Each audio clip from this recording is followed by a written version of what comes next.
China and the Chinese embassy to stop the wanton destruction of our coral reefs and our coral resources in the West Philippines.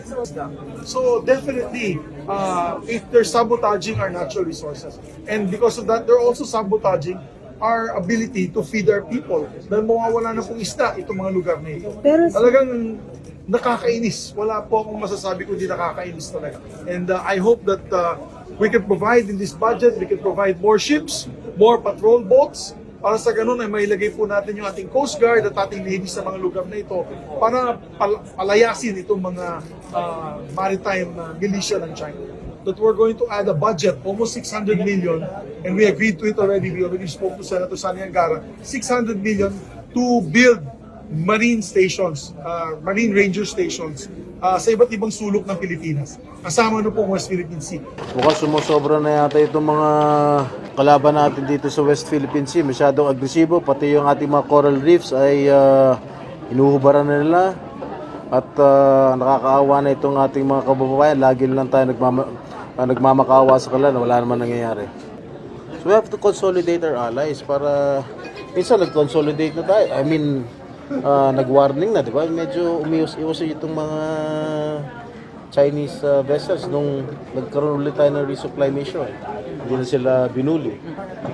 Kasi mayaman tayo sa natural resources eh. Pati ba naman yun sa atin eh, gusto nilang kunin. I don't know. These protected areas. Alam mo yung coral reef na, it takes hundreds of years to create, to build. That is God's gift to human beings kasi dyan po ang breeding ground ng ating mga isda. Eh winasak po nila, para saan? Bakit? Bakit po nila ginawa yun? Kaya umaapela po ako sa China and the Chinese embassy to stop the wanton destruction of our coral reefs and our coral resources in the West Philippines. It's also because of the food security issue. No, food security issue. It's a food security issue. Pag winasak na po nila yun, anong magagawa ng ating mga mangingisda? Wala na pong fishing grounds. Dahil wala na pong breeding grounds ng ating mga isda. So definitely, if they're sabotaging our natural resources, and because of that, they're also sabotaging our ability to feed our people. Dahil mawawala na pong isda itong mga lugar na ito. Talagang nakakainis. Wala po akong masasabi kundi nakakainis talaga. And I hope that we can provide in this budget, we can provide more ships, more patrol boats, para sa ganun ay mailagay po natin yung ating Coast Guard at ating Navy sa mga lugar na ito para palayasin itong mga maritime militia ng China. Pero sir, parang ang lagi na natin ginagawa, umapil, pero tuloy pa rin yung... Kaya ngayon sa budget na to, action na po natin to. We'll add more marine stations. Pinag-usapan na po namin ni Senator Lauren Legarda po yan, kasama ni Environment Secretary Tony Loizaga, that we're going to add a budget, almost 600 million, and we agreed to it already. We already spoke to Senator Sani Angara, 600 million to build marine stations, marine ranger stations sa iba't ibang sulok ng Pilipinas. Kasama na po ang West Philippine Sea. We'll be having one off the coast of Pangasinan, and we'll have one off the coast of Palawan as well. Ito po yung mga ranger stations, marine ranger stations na magbabantay po sa ating karagatan. So that's already in the budget, and that will be a Senate initiative so that we'll put more outposts all over this So area. yung area na yun, dapat panahon na ba na dapat tayuan ng mga nagbabantay? Ay, sa ginagawa nila, dapat tayuan talaga natin ng ranger station yan. Para at least mabantayan ng maayos. Kasi kung hindi, kawawa talaga ating mga mangingisda. It's going to be a food security issue. Mawawalan po tayo ng isda dito sa mga lugar na yan. Thank you very much. Thanks guys. Kinukundina ang mga mapanirang gawain sa Rozul Reef at Escoda Shoal. Reports of deliberate man-made alteration to the natural topography its underwater terrain, allegedly carried out by the Chinese maritime militia in these areas, are a matter of grave concern. These invaluable natural resources are not only crucial to the ecological balance of our oceans but also hold immense cultural and economic significance for our Filipino people. Inaasahan natin ang mga kinaukulang ahensya at mga responsabling otoridad magsasagawa ng agarang aksyon para tugunan ang seryoso at nakakabahalang pangyayari na ito, lalo na kung nasa ilalim ng mandato nila ang pagbibigay ng proteksyon sa ating likas na pamana. Dapat lamang natiyakin nila na mapapanagot ang mga responsable sa pinsalang ginawa sa ating karagatan. We call upon the responsible authorities to also raise awareness and consciousness on maritime and archipelagic issues and concerns, and uphold our national sovereignty and territorial integrity. Preserving the maritime environment and coral reefs in Rozul Reef and the Escoda Shoal is not only a responsibility but a moral duty that we owe to future generations.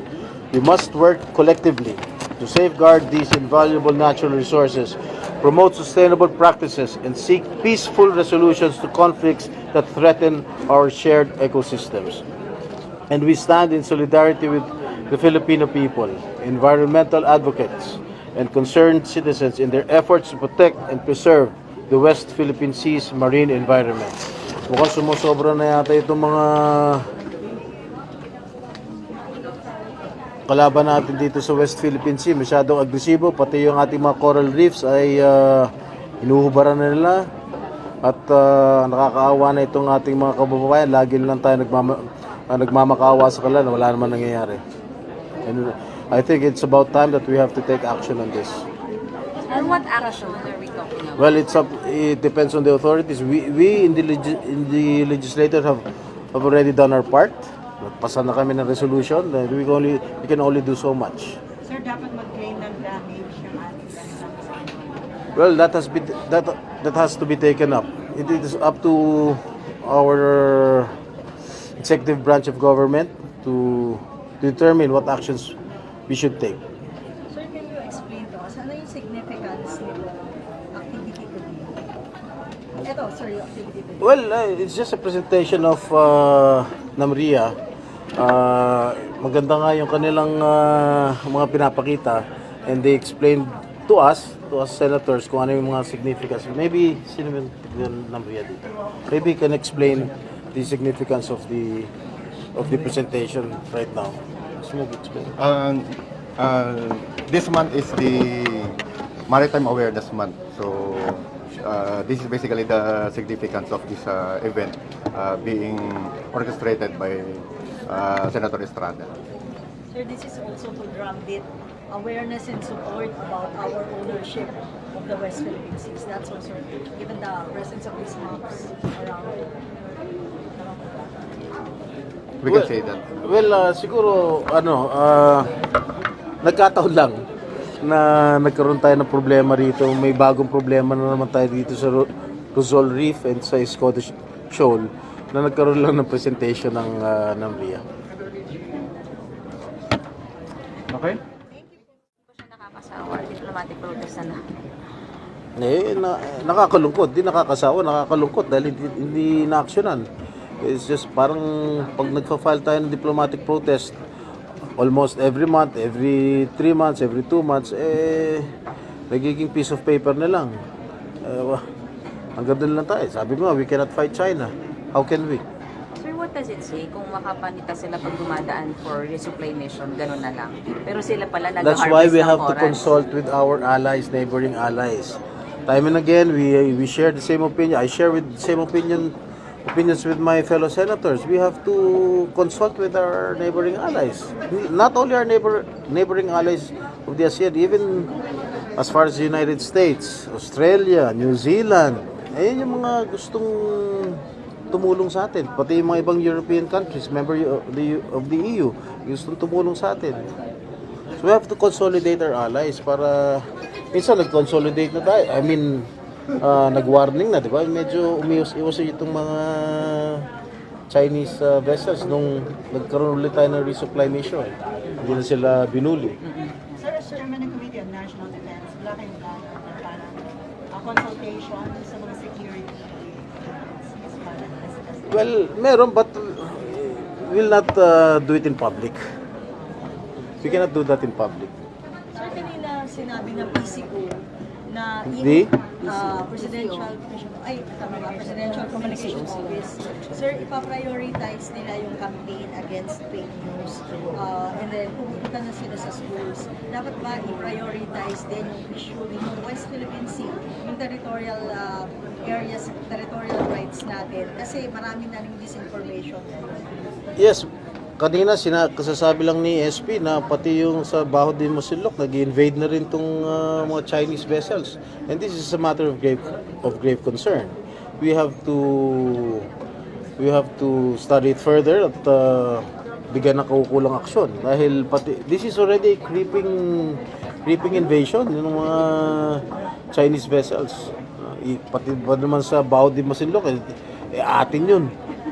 Di ba? Sir, nakita niyo may malalim na dahilan ba't ginawa ito ng China? Wala eh.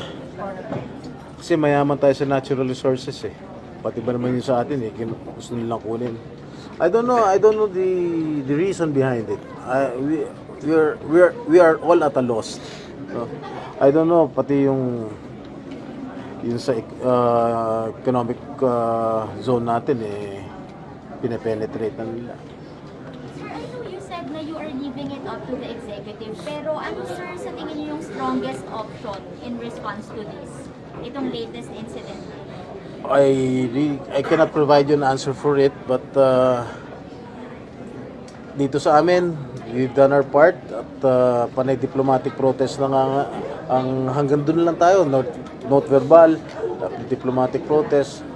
Siguro the president can talk to, or our foreign ministry can talk with the foreign ministry of China. Kasi pag, I don't know, kung pag nagpupunta si Presidente Marcos sa China, kung nadidiscuss nila West Philippine Sea, I do not know. Or maybe they are trying to avoid the issue. Okay, sir. Salamat po. Laban Pinas.